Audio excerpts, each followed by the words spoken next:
Assalamualaikum warahmatullahi wabarakatuh. Saya di sini dengan nama Indra Wahyu Duha dengan NIM 20111111031 akan mempresentasikan tentang elektroensefalografi atau disingkat EEG. Pertama, pengertian elektroensefalografi. Elektroensefalografi atau elektroensefalogram atau biasa dalam bahasa Indonesia disebut elektroensefalografi atau EEG adalah tes untuk mengukur aktivitas listrik di otak menggunakan alat berbentuk cakram logam kecil atau elektroda yang terpasang pada belut kepala.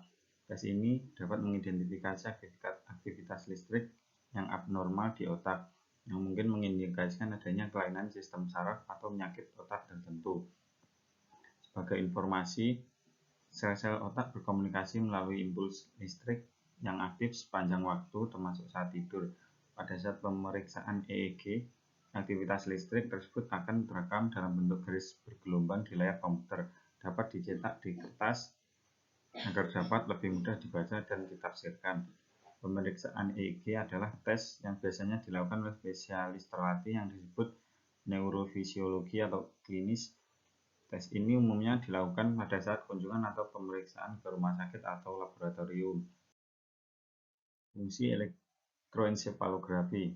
Fungsi utama elektroensefalografi atau EEG adalah untuk mendeteksi dan menyelidiki epilepsi, yaitu suatu kondisi yang menyebabkan seseorang mengalami kejang berulang kambuhan.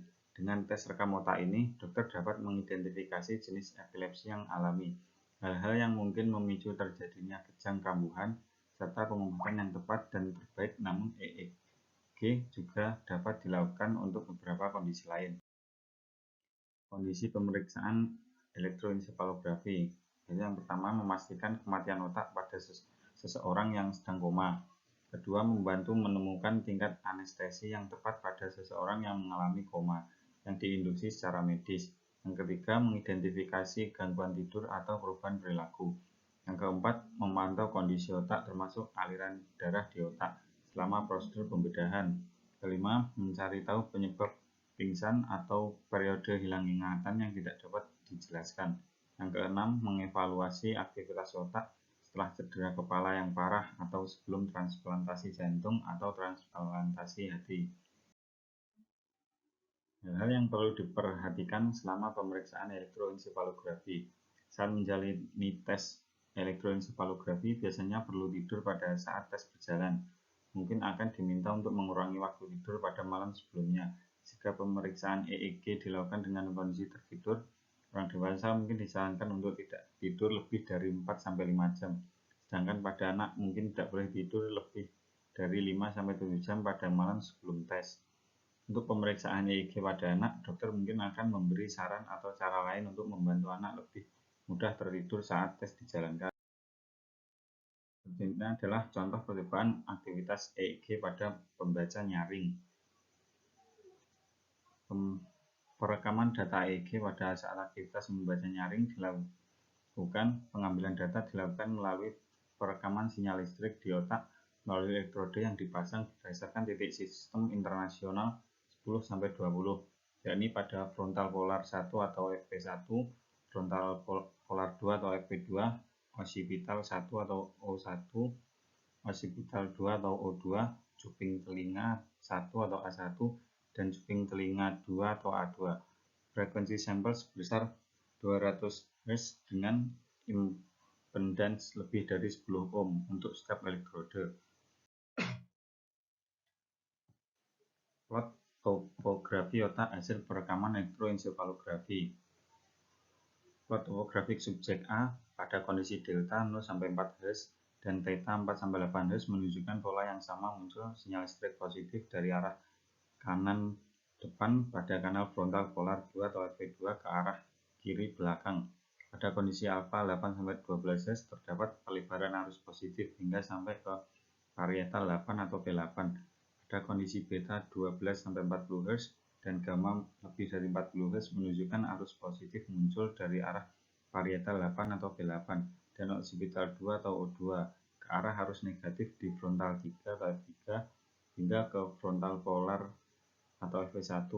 Pola brain map A atau subjek A menunjukkan bahwa sinyal listrik muncul didominasi oleh otak bagian kanan. Hal ini menunjukkan juga bahwa objek A mengolah informasi yang dibaca secara nyaring secara holistik dengan membandingkan pengalaman dan pengetahuan yang dimilikinya, serta memungkinkan subjek A memanfaatkan pengolahan informasi itu dengan proses imajinatif dan emotif.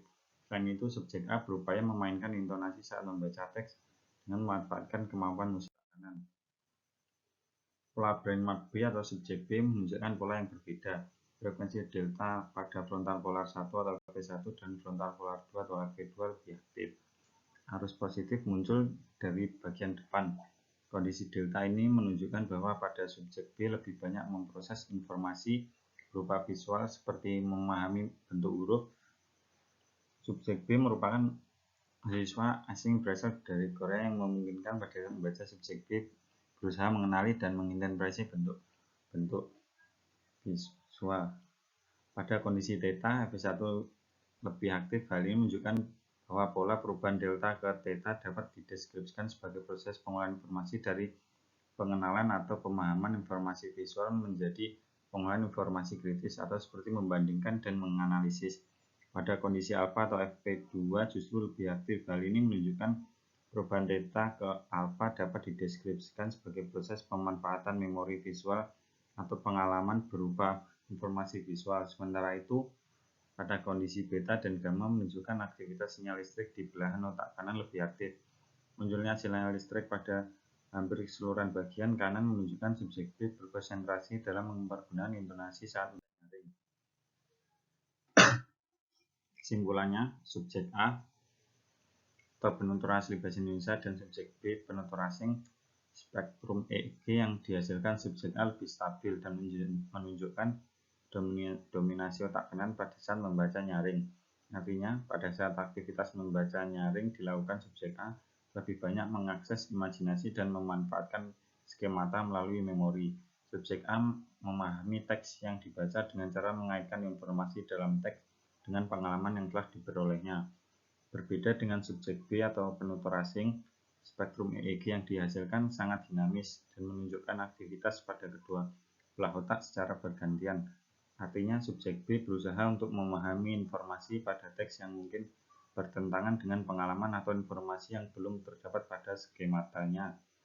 Dengan perkataan lain, penguasaan kosakata dalam teks menjadi kendala yang dihadapi oleh subjek B dalam proses membaca nyaring dan memahami informasi pada teks. Sekian presentasi dari saya. Bila ada kurang lebihnya saya mohon maaf. Wassalamualaikum warahmatullahi wabarakatuh.